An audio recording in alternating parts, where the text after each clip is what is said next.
Preview. Film ini bersetting pada zaman pendudukan Jepang di Cina yang dimulai pada tahun 1937 sampai akhir Perang Dunia Kedua pada tahun 1945. Pasukan Jepang mengontrol pemerintahan Cina dengan membentuk sebuah pemerintahan boneka yang pada saat itu dikepalai oleh seseorang yang bernama Wang Jingwei yang merupakan rival dari Chiang Kai-shek, pemimpin revolusi Cina. Pemerintahan boneka Jepang ini mengontrol situasi politik di daerah yang mereka duduki dengan menangkap orang-orang yang berontak dan dianggap berbahaya. Juga mereka melakukan perekrutan untuk diangkat sebagai pasukan kolaborator. Namun orang-orang yang kritis meyakini bahwa pasukan kolaborator ini hanya kedok dari pasukan rekrutan Jepang dan yang direkrut untuk menjadi pasukan itu adalah pengkhianat bangsa. Sekelompok mahasiswa di Universitas Lingnan Hong Kong yang dipimpin oleh Kwang Yumin aktif melakukan pertunjukan teater yang mereka gelar di lingkungan kampus mereka. Mereka menggelar pertunjukan ini untuk menghimpun dana sebagai sumbangsih mereka terhadap perjuangan kaum pejuang Cina. Pertunjukan mereka kerap dipenuhi oleh penonton karena tema-tema perjuangan yang kerap mereka usung sebagai setting ceritanya. Seorang anak baru pindahan dari Shanghai, Wong Jiaqi, menjadi primadona karena totalitasnya dalam memainkan peran. Wong Jiaqi ini tinggal sebatang kara di Hong Kong karena ibunya sudah meninggal dan ayahnya pergi hijrah ke Inggris untuk menjadi imigran dengan membawa adiknya. Dia ditinggalkan di Cina untuk sementara sampai dia selesai menamatkan pendidikannya.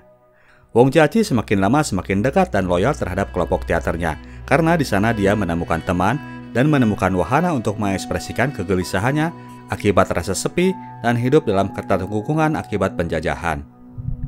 Suatu hari, Kwang Yumin, pemimpin mereka, mengajak semua anggota berkumpul.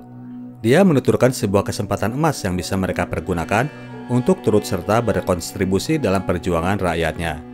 Kwang Yumin bercerita bahwa ia telah bertemu dengan Sao, seorang teman lamanya di kampung, dan Sao ini sekarang bekerja untuk seseorang yang bernama Mr. Yi, yang disinyalir Mr. Yi ini adalah orangnya Wang Jingwei yang bertugas sebagai perekrut sekaligus algojo dari para pejuang Cina. Kwang Yumin menuturkan rencana untuk masuk ke rumah Mr. Yi dengan bantuan Sao, dan apabila kesempatan tiba, mereka akan membunuh si pengkhianat bangsa tersebut. Hal ini dirasakan Kwang Yumin lebih berarti dari sekedar kegiatan ngumpulin dana buat membantu perjuangan. Semua anggota tergerak dengan antusiasme Kwang Yumin dan setuju untuk ikut bergabung melaksanakan rencana tersebut, termasuk Wong Jiaqi. Mereka pun mengajak Sao ketemu dan entertain di rumah bordil agar mereka bisa mendapatkan info dan celah masuk ke rumah Mr. Yi. Geng ini rupanya memang udah pol banget untuk menjalankan operasinya, sampai-sampai salah seorang dari mereka yang bernama Huang merelakan simpanan uang ayahnya untuk dipakai membantu memuluskan rencana mereka. Maka dari itu mereka pun menyewa sebuah apartemen yang akan dipakai sebagai rumah dari pasangan suami istri Mark yang akan diperankan oleh Aoyang sebagai sang suami dan Wong Jiaqi sebagai sang istri. Suatu hari mereka diajak Sao ke rumah Mr. Yi. Istri dari Mr. Yi yang baru tiba di Hong Kong ingin mengajak jalan-jalan. Oleh karena itu, Sao meminta Kwang Yumin dan kawan-kawan untuk mengantarnya keliling Hong Kong. Mereka datang dengan Huang yang berperan sebagai supir dan suami istri Mark. Mr. Yi saat itu hadir, namun hanya sebentar aja mengantarkan istrinya masuk ke mobil. Maka dari itu, jalan-jalanlah mereka shopping di seputaran kota Hong Kong. Wong Jiaqi sebagai sesama perempuan berhasil ngehook Nyonya Yi dengan obrolan seputar dunia wanita yang tentunya berkisar tentang hal belanja dan kuliner, sehingga secara singkat ia bisa menarik hati Nyonya besar itu. Wong Jiaqi diajak Nyonya Yi untuk kapan-kapan mampir ke rumahnya ikutan main mahjong. Sebulan berlalu, progres operasi ini masih belum menunjukkan kemajuan yang signifikan. Huang mulai uring-uringan karena merasa uangnya terus keluar percuma. Movement harus dijalankan lebih intens lagi. Suatu saat Wong Jiaqi seperti biasa mampir ke rumah Mr. Yi untuk kumpul sesama emak-emak bermain mahjong. Saat itu hujan sedang deras dan angin berhembus kencang, sehingga Mr. Yi yang tadinya hendak pergi mengurungkan rencananya, dan seorang lagi tante pemain mahjong gak kunjung tiba karena terhalang oleh hujan yang lebat di luar sana. Oleh karena itu, Nyonya Yi meminta suaminya kali ini untuk ikutan main, selagi dia ada di rumah, sampai orang yang mereka tunggu datang. Mr. Yi pun ikutan join dengan mama ini bermain mahjong. Di antara permainan, mereka saling berbincang dan ketika bahasan tiba pada hal yang mengenai kota Hong Kong, Wong Jiaqi sebagai yang paling Hong Kong di antara mereka kerap jadi narasumber. Entah itu tentang tempat makanan, bioskop, dan lain-lain, dan juga tentang tukang jahit yang paling bagus yang ada di Hong Kong. Di obrolan ini, Wong Jia-Qi menyelipkan info bahwa ia seringkali ditinggal pergi suaminya sendiri di rumah karena suaminya itu yang kerja di bidang ekspor-impor seringkali melakukan kunjungan kerja ke luar negeri. Besoknya tanpa disangka, Mr. Yi menelpon ke rumah keluarga Mark dan Wong Jia-Qi menerimanya. Mr. Yi meminta untuk ditemani ke tailor yang paling keren di seantero Hong Kong. Maka berangkatlah mereka ke sana. Di tukang jahit ini, Mr. Yi menyerahkan dirinya untuk didandani Wong Jia-Qi karena wanita muda ini menguasai tren yang sedang in saat itu. Mereka melanjutkan pertemuan itu dengan makan malam di sebuah restoran. Di sini obrolan makin hangat. Mr. Yi yang terlihat tertarik terhadap Wong Jia-Qi mulai ngorek-ngorek info soal hubungan Wong Jia-Qi dengan suaminya. Wong Jia-Qi dengan pintar memainkan perannya. Dia menyebutkan bahwa dia sangat enjoy untuk melakukan segala hal sendiri karena suaminya sering tidak ada dan juga seperti tidak begitu peduli dengan interestnya. Wong Jia-Qi memberi celah agar buruannya ini masuk perangkap. Dari sini sangat ketahuan bahwa Mr. Yi orangnya sangat siaga, waspada, dan sangat curigaan. Dia nggak pernah mau berkunjung ke bioskop karena dia tidak mau berada di tempat yang gelap, dan dia pun tidak pernah mau masuk ke sebuah tempat yang belum pernah ia kunjungi sebelumnya. Namun demikian, Mr. Yi makin tertarik dengan Wong Jia-Qi yang ia anggap pintar meskipun bodoh ketika main mahjong. Mr. Yi mengantar pulang Wong Jia-Qi sampai menuju pintu rumahnya. Teman-teman Wong Jia-Qi yang ada di dalam sudah bersiaga untuk menyergap mangsanya, namun ternyata Mr. Yi tidak jadi masuk meskipun terlihat sudah sangat tertarik ketika Wong Jia-Qi mengajaknya mampir dulu untuk minum teh. Wong Jia-Qi yakin bahwa pada pertemuan berikutnya hubungan akan makin intens dan ia juga yakin mungkin ke depannya Mr. Yi akan memintanya untuk jadi simpanannya. Ternyata teman-teman yang lain pun telah memprediksikan hal yang sama. Wong Jia-Qi memang sangat pintar dalam menarik hati lelaki dengan perkataan dan tingkah lakunya, namun ada yang belum ia ketahui mengenai hubungan pria dan wanita, yaitu kontak fisik. Wong Jia-Qi tidak menampik hal itu ketika Lai, teman wanitanya, membahas hal tersebut dan ternyata teman-temannya ini sudah menyiapkan kandidat untuk mengenalkan Wong Jia-Qi terhadap hubungan seksual, yaitu Liang, yang hilang perjakanya ketika menemani Sao entertain di rumah bordil. Wong Jia-Qi menenggak arak untuk kemudian ia masuk ke kamarnya dan bersiap. Liang yang malu-malu itu disuruh untuk masuk sambil membawa minuman. Ia menawarkan Wong Jia-Qi untuk minum dulu demi mencairkan suasana, namun Wong Jia-Qi pengen langsung aja dan Wong Jia-Qi pun harus merelakan keperawanannya demi perjuangan yang ia bela. Hari-hari berikutnya Wong Jia-Qi masih melanjutkan pelatihan tersebut sampai akhirnya dirasa Wong Jia-Qi sudah cukup punya skill untuk mengendalikan lawan mainnya di tempat bobo. Wong Jia-Qi kini menantikan panggilan berikutnya dari Mr. Yi ketika pagi itu telepon berdering. Nyonya Yi yang berada di ujung telepon memberi kabar bahwa mereka sekeluarga harus segera pindah lagi ke Shanghai karena berkaitan dengan urusan pekerjaan Mr. Yi. Wong Jia-Qi kaget luar biasa dengan berita tersebut. Dia meminta untuk bisa bertemu sebentar walaupun ia harus datang ke airport, tapi Nyonya Yi tidak menyanggupi karena mereka sedang tergesa-gesa, harus pergi sekarang juga. Mereka pun saling say goodbye lewat telepon. Wong Jia-Qi terkulai lemas. Ia telah mengorbankan sesuatu yang paling berharga bagi perempuan demi membela perjuangannya. Oleh karena itu, mereka pun harus segera keluar juga dari rumah kontrakan tersebut. Malamnya saat mereka lagi kemas-kemas, Huang terkagetkan oleh seseorang yang muncul tiba-tiba ke rumah mereka. Sao orang yang datang tiba-tiba tersebut. Tadinya ia hendak pamitan ke keluarga Mark karena ia pun harus pergi ke Shanghai menyusul bosnya. Di sini akhirnya Sao mengetahui segalanya. Ia meminta uang yang besar dan juga meminta Wong Jia-Qi agar ia tidak membocorkan hal ini ke Mr. Yi. Situasi sangat genting. Kwang Yumin dan kawan-kawan akhirnya melakukan tindakan darurat. Mereka harus membunuh Sao apabila mereka ingin selamat dan lepas dari buruan Mr. Yi. Oleh karena itu, dia tidak mempedulikan lagi bahwa Sao adalah teman sekampungnya. Dengan bantuan teman-temannya, dia membunuh Sao saat itu juga. Wong Jia-Qi shock berat menghadapi peristiwa itu. Dia berlari keluar meninggalkan teman-temannya. Cerita berlanjut 3 tahun kemudian di Shanghai. Wong Jia-Qi sudah kembali pulang ke kampung halamannya untuk menumpang tinggal di rumah tantenya. Kehidupan di Shanghai saat itu sedang memasuki saat yang kritis.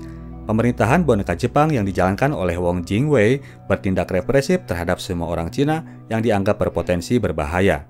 Kehidupan rakyat morat-marit. Wong Jia-Qi harus menjalani kehidupan sebagai rakyat kelas 2 yang harus ikut ngantri membeli beras. Namun demikian, ia masih bisa melanjutkan sekolahnya dari biaya penjualan rumahnya yang dititipkan ayahnya kepada bibinya. Ia pun masih suka menjalani hobinya menonton film ke bioskop sendirian. Ia ditemukan oleh Lai di teater bioskop itu, dan sepertinya Lai membuntutinya sampai rumah dan menginformasikan hal tersebut kepada Kwang Yumin, karena esok harinya pemuda ini sudah ada di depan rumahnya. Kwang Yumin bilang bahwa selama ini dia memang mencarinya. Kini ia sudah resmi bergabung dengan organisasi pejuang dan bergerak menjalankan operasi untuk menumbangkan kekuasaan para pengkhianat bangsa. Kesulitan mereka adalah untuk menembus pertahanan Mr. Yi karena keamanan yang berlapis yang diterapkan kepadanya. Mr. Yi sekarang sudah menempati posisi yang lebih penting lagi, menjadi kepala intelnya Wang Jingwei. Dialah yang membantai semua aktivis yang melakukan gerakan kontra mereka, termasuk itu mahasiswa dan jurnalis. Untuk itu, Kwang Yumin mengajak Wong Jiaqi untuk melanjutkan operasi mereka yang dulu sempat tertunda. Wong Jiaqi menyanggupinya. Kali ini gerakan mereka dilakukan lebih terorganisir lagi. Mereka mendapatkan arahan langsung dari kepala operasi gerakan pejuang Cina yang dipanggil sebagai Old Wu. Semua data yang berkenaan dengan Mak Tai Tai, nama samaran Wong Jiaqi, dibuat khusus. Cerita rekaan mengenai kehidupan mereka pun dibuat lebih rinci lagi. Wong Jiaqi akan mengontak teman lamanya, Nyonya Yi, bahwa dia akan datang lagi ke Shanghai dan hendak menumpang di rumahnya sampai beberapa waktu sampai dia beres urusan di sana. Pengakuannya, kini usaha suaminya sudah bangkrut, oleh karena itu Wong Jiaqi seolah-olah ikut juga mencari uang dan membantu pekerjaan suaminya.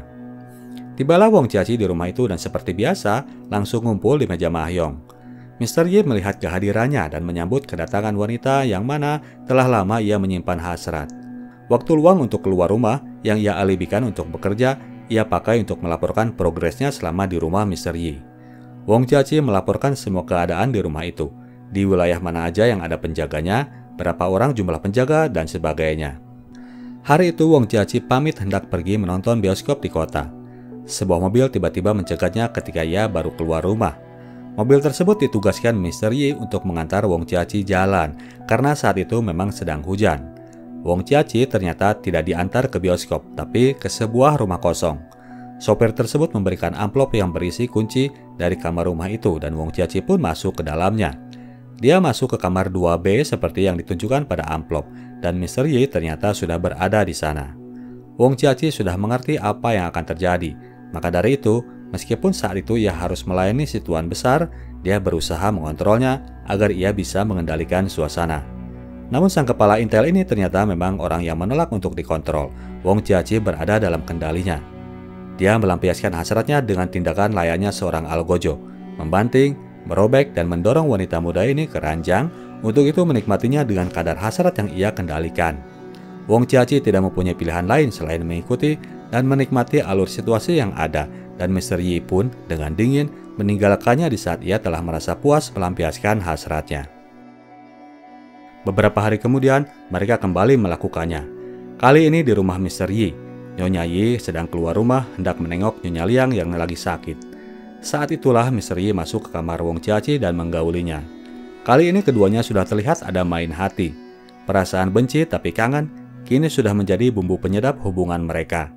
Di akhir pergulatan, Wong Jiaqi meminta Mr. Yi memberinya apartemen apabila ia menginginkan momen seperti ini berlanjut. Hari berlalu tanpa kehadiran Mr. Yi di rumah. Suatu malam Wong Jiaqi mendengar sebuah bunyi dan setelah ia cari tahu, ternyata itu adalah suara dari ruang kerja Mr. Yi. Si tuan besar ini sedang membakar dokumen-dokumen di ruang kerjanya.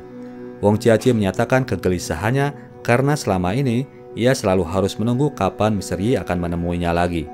Di sini tidak terlihat apakah Wong Jiaqi serius dengan perkataannya atau sedang memainkan perannya sebagai agen dari para pejuang. Mr. Yi menjanjikan bahwa esok hari ia akan membawa Wong Jiaqi ke sebuah tempat yang spesial. Esok malamnya Wong Jiaqi harus menunggu sampai 2 jam lamanya di dalam mobil sebelum akhirnya Mr. Yi keluar dari kantornya. Mr. Yi membawa wanitanya ini ke sebuah tempat yang juga penuh dengan penjagaan. Mereka melewatkan waktu tersebut di atas sebuah ranjang untuk melepas segala hasrat dan nafsu seksual kepada pasangannya. Wong Jiaqi melakukannya seperti seorang wanita yang tengah jatuh cinta. Hasrat mereka meledak di sini. Sampai akhirnya tiba suatu momen di mana Wong Jiaqi berhasil mengendalikan keadaan dan Mr. Yi berada dalam kendalinya. Mr. Yi yang biasanya sangat waspada, kali ini membiarkan pertahanan dirinya tidak terjaga. Dia membiarkan matanya ditutupi bantal, sementara pistol itu sangat dekat dari jangkauan Wong Jiaqi. Namun Wong Jiaqi meragu. Dia tidak berusaha mengambil pistol itu dan malah meneruskan gejolak nafsunya untuk meraih puncak. Saat itu Mr. Yi kembali bisa mengendalikan keadaan sampai akhirnya mereka tiba di finish dengan penuh kelezatan dan kenikmatan. Wong Jiaqi menangis karena kini perasaannya sudah mulai terbawa dalam permainannya. Besok malamnya Mr. Yi membawa Wong Jiaqi makan malam di sebuah restoran di daerah teritori Jepang yang selama ini merupakan areal pribadinya.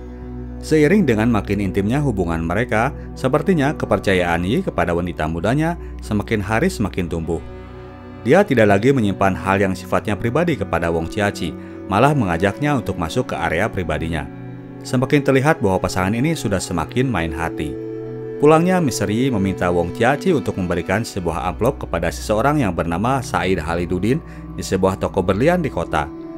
Sebelum mengantarkan pesanan tuan besar itu, Wong Jiaqi terlebih dahulu melaporkannya kepada Old Wu di markas pejuang. Old Wu dan Qiang Yumin membuka amplop itu, dan ternyata isinya hanya berupa kartu nama Mr. Yi. Seperti tidak ada hal yang khusus, namun demikian, mereka tetap waspada dan melakukan pengawalan terhadap pergerakan Wong Jiaqi meskipun dari kejauhan. Di toko berlian, Wong Jiaqi memberikan amplop tersebut kepada Said Khalidudin, dan ketika orang Pakistan itu membuka amplopnya dan menemukan kartu nama Mr. Yi, dia sepertinya sudah sangat mengerti bahwa ia harus memperlakukan orang yang membawa amplop ini dengan sangat spesial. Dia mengeluarkan koleksi-koleksi berlian yang ia punya, dan Wong Jiaqi memilih salah satu di antaranya, sebuah berlian 6 karat yang sangat gemerlap. Berlian itu harus terlebih dahulu dipasang cincinnya sebelum bisa dibawa pulang dan baru bisa diambil esok hari. Besok harinya Wong Jiaqi menunggu dijemput oleh masnya di sebuah kafe. Sebelumnya ia sempat mengabari dulu markas pejuang bahwa dia sudah berada di Kisling Cafe dan kegiatan mereka hari itu adalah untuk shopping ke pusat kota. Mobil jemputan pun datang. Mr. Yi hendak membawa Wong Jiaqi ke pusat kota, tapi kemudian tiba-tiba Wong Jiaqi mengajaknya untuk pergi dulu ke toko berlian untuk mengambil cincin berliannya yang kemungkinan sudah bisa diambil. Mobil pun belok arah menuju toko berlian. Turun dari mobil di seberang toko berlian, Wong Jiaqi melihat-lihat sekelilingnya. Ternyata orang-orang dari kelompok pejuang sudah pada sampai ke tempat itu dan terlihat sedang bersiaga. Para pejuang sudah tahu bahwa suatu waktu Wong Jiaqi akan balik lagi ke toko berlian itu untuk mengambil cincin berliannya. Mr. Yi dan Wong Jiaqi pun masuk ke dalam toko dan menemui Said Khalidudin. Cincin berlian yang sangat mewah itu ternyata sudah siap. Mereka melihat cincin tersebut dipresentasikan oleh Said Khalidudin dan semuanya, terutama Wong Jiaqi, sangat terpesona. Perempuan manapun pasti takjub dan tersentuh mendapat hadiah yang semewah itu. Wong Jiaqi melihat bahwa lelaki yang jadi buruannya ini ternyata tulus pula memberinya hadiah tersebut. Dia merasakan bahwa pria ini benar-benar menyayanginya. Mr. Yi mengelus-elus jarinya yang telah disematkan cincin, dan ketika itu juga terlintas pikiran untuk menyelamatkan pria yang sangat menyayanginya ini. "Pergilah sekarang juga," bisiknya. Mr. Yi sempat kaget mendengar ucapan itu, ketika kemudian insting bahayanya timbul, dan ia pun segera berlari menuju lantai bawah dan masuk meloncat ke dalam mobilnya. Wong Jiaqi membiarkan target buruannya yang selama bertahun-tahun ini membuatnya banyak berkorban jiwa dan raga lolos di depan matanya. Wong Jiaqi kemudian berjalan tanpa arah dan ketika hendak memasuki daerah pusat kota, tiba-tiba kawasan tersebut diblokir dan dibarikade. Wong Jiaqi sudah mengerti apa yang sedang terjadi. Mr. Yi telah tiba dengan selamat di kantornya. Ia merasa sangat gusar sekaligus gelisah dengan apa yang telah terjadi. Seorang anggota intelnya memasuki ruangan dan memberi laporan bahwa mereka telah menangkap ke-6 orang yang merupakan mantan anggota grup teater Universitas Lingnan di Hong Kong, dan Wong Jiaqi adalah salah satu di antaranya. Intel-intel sudah habis menginterogasi dan mengerjai mereka, kecuali Wong Jiaqi yang mereka biarkan agar Mr. Yi menindaknya sendiri. Mr. Yi menepis anggapan bahwa wanita muda ini adalah seseorang yang spesial baginya, dan dia menolak untuk menemui Wong Jiaqi. Dia marah karena dia tidak dikasih tahu bahwa sebelumnya pun intelnya sudah mengetahui latar belakang wanita muda yang sudah mencuri hatinya ini. Mr. Yi membiarkan para algojonya untuk bertindak dan segera mengeksekusi 6 orang pemberontak ini di sebuah lahan bekas penggalian tambang. Anggota grup teater ini pun setelah sekian lama akhirnya berkumpul kembali, namun kali ini dengan nasib pahit yang harus mereka hadapi. Di rumah, Mr. Yi berjalan lunglai menuju kamar yang selama ini ditempati oleh Wong Jiaqi. Tidak akan ada lagi sosok perempuan yang selama ini mampu membangkitkan lagi gairahnya. Ranjang itu kini telah dingin, kosong dan sepi. Demikian bro dan sis cerita dari film Last Caution yang mengharu biru ini. Satu lagi kisah romantis yang harus berakhir tragis karena situasi perang yang tidak memungkinkan pasangan ini buat bersatu. Oke, kita sudahi dulu dongengnya. Makasih untuk kalian yang sudah mantengin cerita ini dari awal sampai akhir. Sampai jumpa di cerita kita yang lain. See you. Bye.